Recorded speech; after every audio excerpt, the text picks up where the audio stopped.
You're barefoot on polished stone. The air tastes like copal smoke and copper. Ahead, through carved serpent columns, a figure sits motionless on a throne inlaid with jade and turquoise, watching you with eyes that have counted 1,000 women before you. You are 15 years old. You are the 73rd virgin to arrive this month.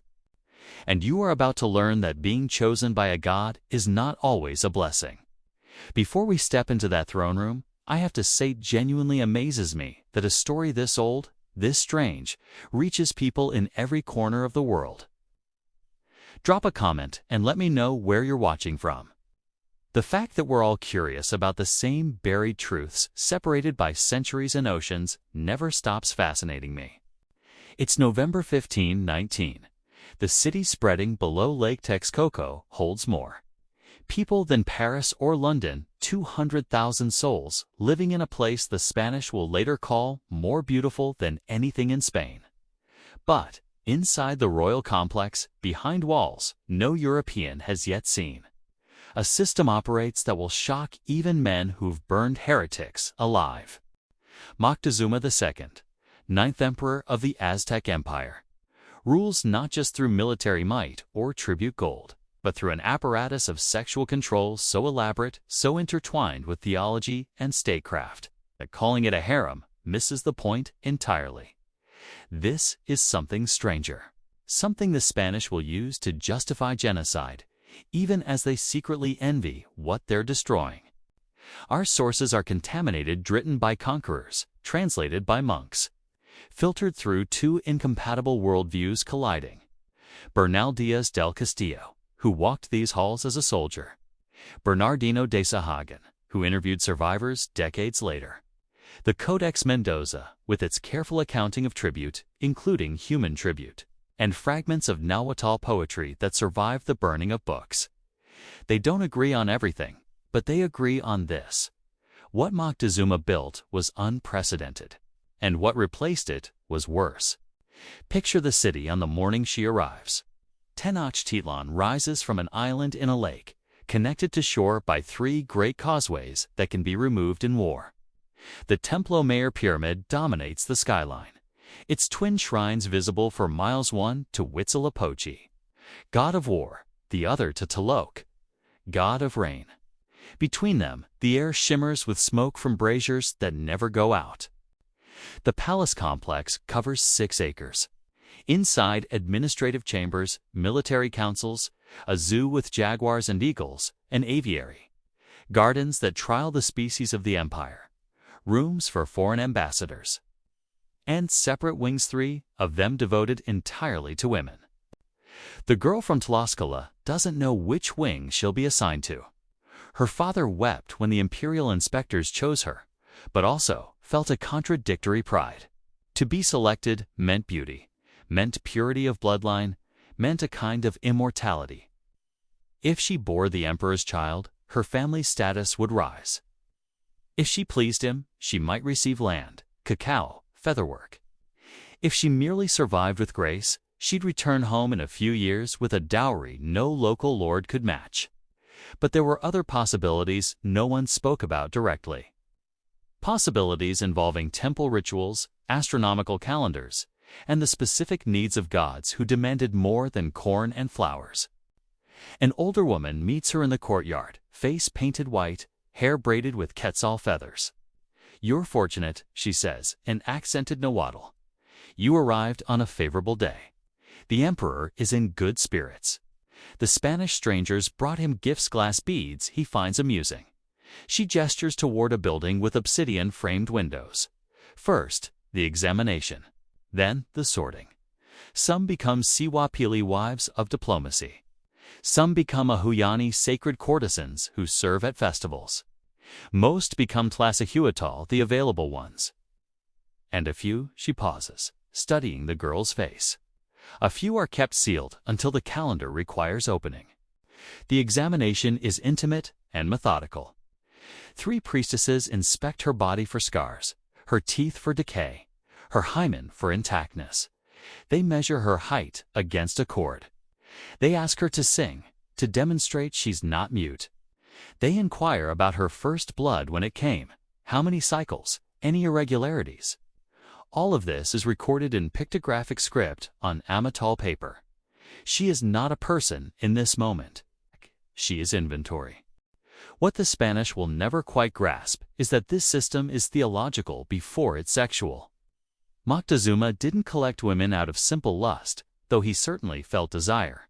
He collected them because his sexuality was understood as divine energy on the proper distribution of that energy maintained cosmic balance. The universe operated through complementary opposites, male and female, wet and dry, hot and cold, earth and sky. The emperor's body was a conduit between realms. His semen carried divine essence. Every act of procreation was a ritual feeding the gods, ensuring the sun would rise, the rains would come, the empire would endure. This is why the numbers grew so large. By 1519, Moctezuma maintained over 1,000 women across multiple residential complexes. It's not because he could physically be intimate with them, although he tried, but because the accumulation itself was a statement of cosmic virility. The emperor's potency mirrored the empire's reach. Every province that sent virgin tribute acknowledged his divine authority. Every child he fathered extended sacred bloodlines into new territories. Sex wasn't separate from governance. It was governance. But here's where the Spanish accounts, for all their bias, reveal something genuinely disturbing. The system included children. The Codex Mendoza lists tribute requirements from Tlaxcala, 100 maidens of good appearance, aged 13 to 18.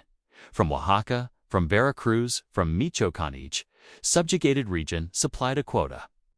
Imperial inspectors visited annually to select girls based on rigid criteria: unblemished skin, symmetrical features, intact virginity verified by physical examination. Families who hid beautiful daughters faced punishment. Families who presented daughters proudly received tax reductions. The girls arrived in Tenochtitlan, not understanding what they were entering.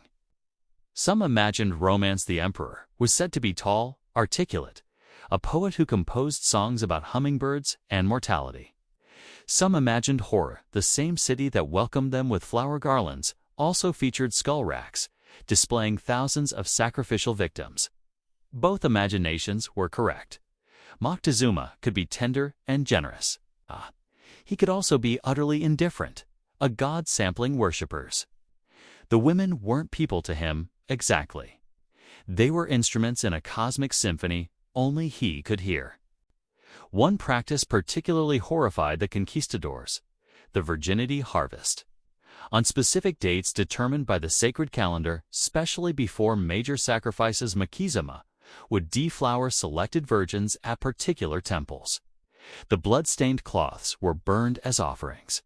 Sometimes the girl was immediately sacrificed afterward, her heart removed while, as Sahagan delicately phrases it, the divine seed remained within her, carrying prayers to Tlaloc.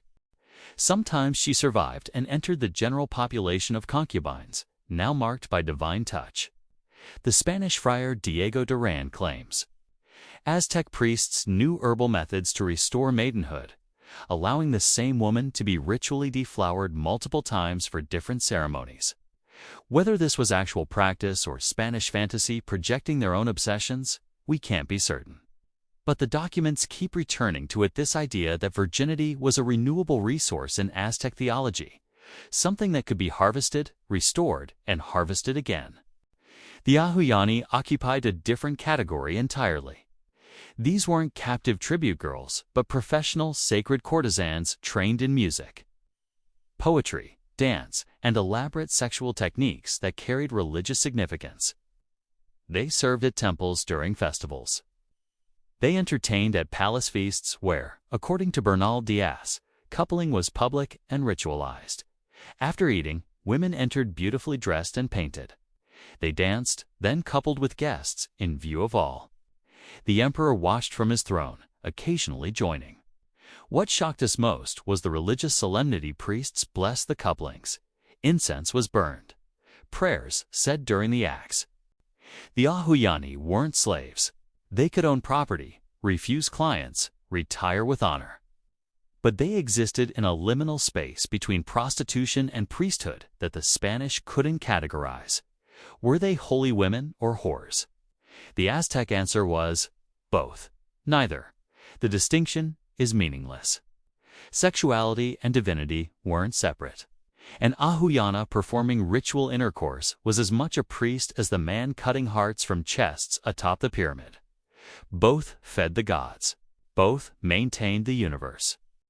And then there were Moctezuma's children somewhere between 150 and 300, depending on which source you trust. These weren't simply royal bastards waiting for inheritance scraps. Each child had a predetermined role based on their mother's status. Their birth date in the sacred calendar and physical characteristics read as omens. Beautiful daughters became Ahullani or diplomatic wives, married off to seal alliances. Strong sons became warriors. But children born under inauspicious signs, marked by the gods with unusual birthmarks, or born on unlucky days, were raised knowing they would eventually be sacrificed. Fed well, educated, honored, then led up the pyramid steps when their moment came. The Spanish soldier Pedro de Alvarado recorded his disgust. The emperor's children by sacred prostitutes were marked at birth. Some had ears pierced with obsidian, marking them for Tlaloc. Others painted with jaguar spots for Tezcatlipoca. These children knew from infancy they would die for gods their fathers served. They seemed not to fear it. They'd been prepared since first consciousness. This disturbed us more than the sacrifices themselves. Even darker, though, the sources are fragmentary and possibly influenced by Spanish. Assumptions about pagan depravity are hints that Moctezuma sometimes took his own daughters as wives when they reached puberty. The logic was theological, divine essence concentrated through endogamy. The Spanish saw monstrous incest. The Aztecs saw the recycling of sacred bloodlines, keeping Teatl within the imperial family. Modern scholars debate whether this actually occurred or represents European projection of Old Testament stories onto Aztec practice. We likely will never know with certainty. But the accusation alone tells us how completely the two worldviews failed to translate. November 8, 1519, Hernan Cortes enters Tenochtitlan with 400 Spanish soldiers and thousands of indigenous allies. Moctezuma greets him on the causeway, descending from a litter, carried by nobles who avert their eyes from his sacred body. The two men meet Cortes, smelling of sweat and steel. Moctezuma, smelling of copal and chocolate, dressed in a feather cloak worth more than every Spanish horse combined. They exchange gifts. Moctezuma offers gold, jade, and his own daughter Toquichpo, age 11, as a gesture of alliance. He also offers several Ahullani to entertain the Spanish guests. Cortes, citing Christian marriage laws, publicly declines. Then, that night, he and his captains privately accept the women as mistresses. This hypocrisy will define everything that follows. The Spanish condemned Aztec sexuality with genuine horror, the public coupling, the virgin tribute, the theological justification for what they saw as monstrous excess. But they also participated eagerly, taking indigenous women by force or coercion across the empire. Every conquistador had native concubines. Every settlement saw systematic rape. The moral condemnation and the sexual exploitation happened simultaneously. Justified by conquest, by Christianity, by the self-serving belief that European sexuality was somehow purer. Bernal Diaz, decades later, admits in his chronicle, "We condemned their sodomy and sacrifice, while we ourselves took their women without Christian marriage." Every conquistador had native women, some by force, some by hunger. We were no more moral than the heathens we condemned. But we told ourselves our faith made it different. Perhaps it did not. During his captivity, November 1519 to June 1520, Moctezuma continues his rituals even as a prisoner in his own palace. Cortes allows him access to his women, partly to keep him compliant, partly from fascination with the system. Spanish soldiers secretly watch the emperor's activities, disgusted and envious in equal measure. Here is a man who commands the sexual and reproductive capacity of 1,000 women, who treats intimacy as statecraft, whose body is understood as a channel to the divine. The Spanish have nothing equivalent. Their kings have mistresses, certainly, but hidden, shameful. Moctezuma operates openly, theologically, without guilt. It's both monstrous and, if they're honest with themselves, enviable. June 29, 1520, Moctezuma dies. Spanish sources claim his own people stoned him when he appeared on a palace balcony urging surrender. Indigenous sources suggest Spanish murder when he was no longer useful. Either way, the god emperor who maintained cosmic balance through sexual ritual bleeds out on a stone floor. His 1,000 women suddenly purposeless, the entire theological structure collapsing. His successor, Kutlawak, lasts 80 days before smallpox kills him. The next emperor, Kutlamac, fights bravely but stands no chance. The universe the Aztecs constructed where sex, sacrifice, and statecraft merged into a single divine obligation, as in months. When Tenochtitlan falls in August 1521 after a 93-day siege, the Spanish and their indigenous allies engage in systematic rape that makes Moctezuma's tribute system look almost restrained. Cortes loses control of his men for 3 days. The Tlaxcalan allies, who'd been providing virgin tribute for generations, take particular revenge on Aztec women. An anonymous Nahuatl account records, "They took the pretty women, the light-skinned ones. They lined up our daughters and chose like picking fruit at market. Our women who had been kept for gods were used by soldiers in the mud of our dying city." The Spanish methodically destroyed evidence of Aztec sexuality. Codices depicting sexual rituals were burned. Temples with phallic or vulvar imagery were demolished. The Ahuyani were forced to become either Christian wives or branded as prostitutes and enslaved. But the system transformed rather than disappeared. Spanish colonizers took indigenous wives and mistresses in numbers Moctezuma would have understood. The encomienda system created sexual slavery, wearing Christian dress. Priests who condemned Aztec sexuality regularly fathered children with native women. Modern DNA studies reveal the reality. 90% of Mexican mestizos have indigenous maternal lineage, but European paternal lineage. This represents one of history's largest systematic sexual exploitations, far exceeding anything in Moctezuma's empire. Here's the paradox the Spanish never acknowledged.